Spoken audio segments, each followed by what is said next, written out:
What is up everybody, it's Animac here for Anime Uproar, and in this video we are going to be counting down the top 10 unsolved mysteries in Re:Zero. Now I'll be the first to admit that Re:Zero wasn't the perfect anime, and it did have some issues with storytelling and tone shifts in my opinion, but I still really enjoyed it overall, and I'm really excited for Season 2. And while a second season of Re:Zero has not been confirmed yet, we know that there is a huge amount of buzz around the series. We know that merchandise is selling like crazy, so I think that a Season 2 is just a matter of time. And the main reason that I am excited for Re:Zero Season 2 is that the first season creates a really interesting world, but it also leaves a lot of unsolved mysteries that I really want to see resolved in Season 2. And that is exactly what this video will be about. Just a quick warning, there will be spoilers in this video from Re:Zero Season 1, but there will not be any spoilers from the Re:Zero light novel. Just remember that here at Anime Uproar we want to be your #1 source for all the latest news and theories for Re:Zero Season 2, along with a whole bunch of other anime series. So if you're new to the channel, be sure to subscribe and be sure to click that notification bell so you can be the first to know as soon as we get some new information. And without further ado, mystery number 10.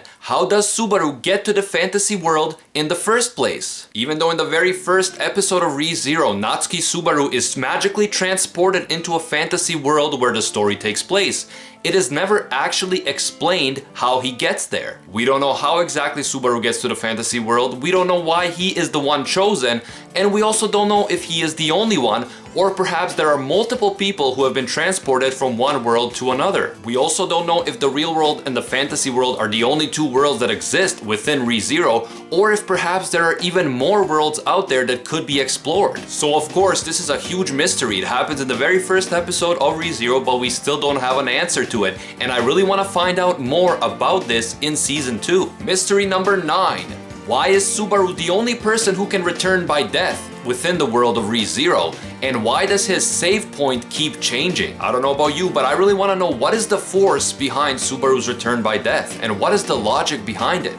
And also, is he the only one who can return by death within that entire world? And if so, why him? What makes Subaru so special? Finally, why does his save point keep changing? Are there certain markers or achievements that he has to unlock before another save point is reached so that he does not return by death to the previous save point, but now he returns to a new one? All of these things are really important to the story, and yet we still don't have any concrete answers, which is both frustrating and kind of intriguing. It makes me really look forward to Season 2. And of course, if you guys have your own theories about this or any other mystery in this video, let me know down in the comments. I'd love to hear from you. Mystery number 8.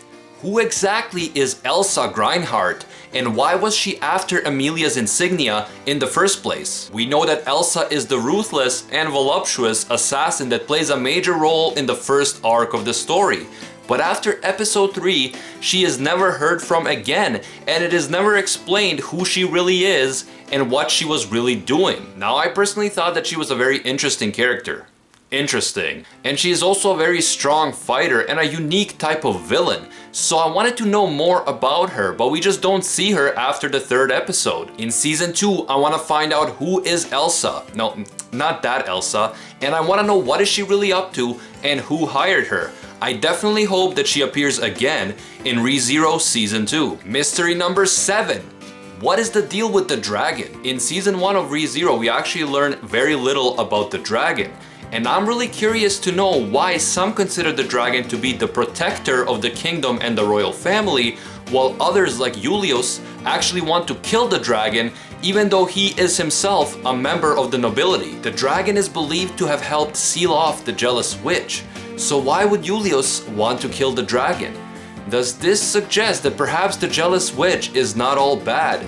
Are there more sides to her? That is something that I really want to know, this complex relationship between the dragon, the witch, and the rest of the kingdom. I really want to find out more about this in Season 2. Mystery number 6. Speaking of the jealous witch, what is Subaru's connection to her?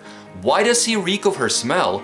And why does she grasp his heart every time he tries to reveal to others that he can return by death? Also, why is Subaru the only one who can actually see Betelgeuse's unseen hands, which is a power that was totally not ripped off from Elfen Lied, you guys? This whole mysterious connection that Subaru appears to have with the witch is one of the most interesting things in ReZero, and I really want to know more about this particular mystery. Mystery number 5.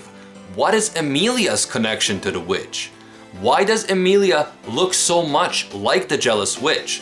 And is she perhaps supposed to be a reincarnation of the witch or something along those lines? Betelgeuse seems to suggest that Emilia is a potential new vessel for the witch, and that Emilia could essentially become a vessel that would allow the witch to return to this world. So is that it? And if that is it just Emilia who is a potential candidate? Or are there other candidates as well? Again, this is another one of those really interesting mysteries in ReZero that we just don't have any concrete answers for. But I really want to find out more in Season 2. Mystery number 4. Is Subaru actually Pride, the missing Sin Archbishop of the witch's cult? We know that Subaru has massive problems with his ego, or pride, and his fragile ego causes problems for him throughout the series. We also know that Betelgeuse is somehow able to possess Subaru's body, which we thought was only possible with other members of the witch's cult, also known as the Fingers. So, does this mean that Subaru is actually destined to become one of the Sin Archbishops of the witch's cult? Is that his connection to the witch? And is that why he was brought to this world in the first place? This is another really interesting question. I'm looking forward to seeing how the writers develop this aspect of the story. Will Subaru become a villain in the end? Will he have a choice to make the right decision, to be a good guy or a bad guy? Or is his destiny going to catch up with him, if that is his destiny in the first place? At any rate, very interesting stuff. Mystery number 3.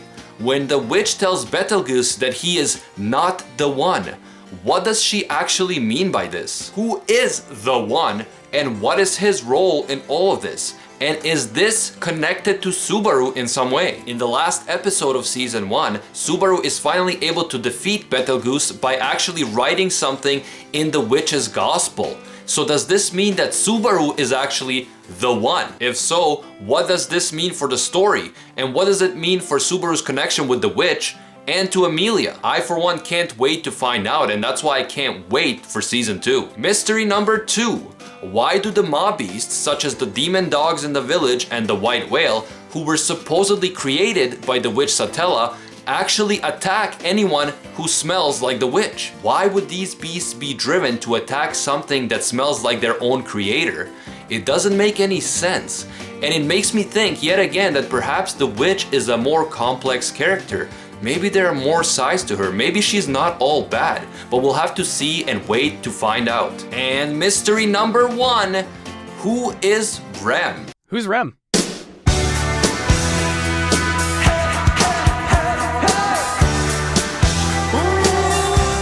I'm only kidding. Relax, Anime Recon and Black Critic Guy. We all know who Rem is, okay? Mystery number 1 is actually, who is Puck?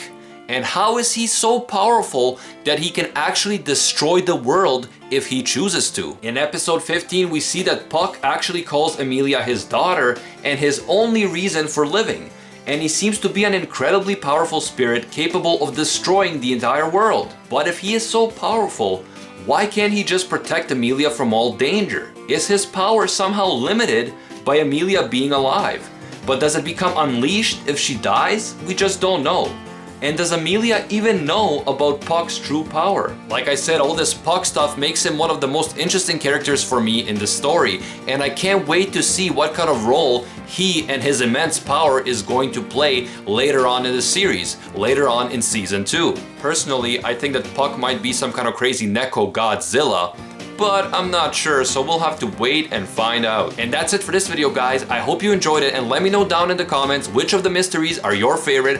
Are there some other mysteries that I missed that you would have liked to see included? And what are some of the theories you have about these mysteries? What are the answers to these mysteries? Let me know down below. Also be sure to subscribe for all the latest ReZero and other anime news and theories, and be sure to click that notification bell so you can be the first to know every time we get some news. And of course, if you want to chat with us on a daily basis, you can join our Discord server, link in the description. And until next time, see ya! Space Cowboys.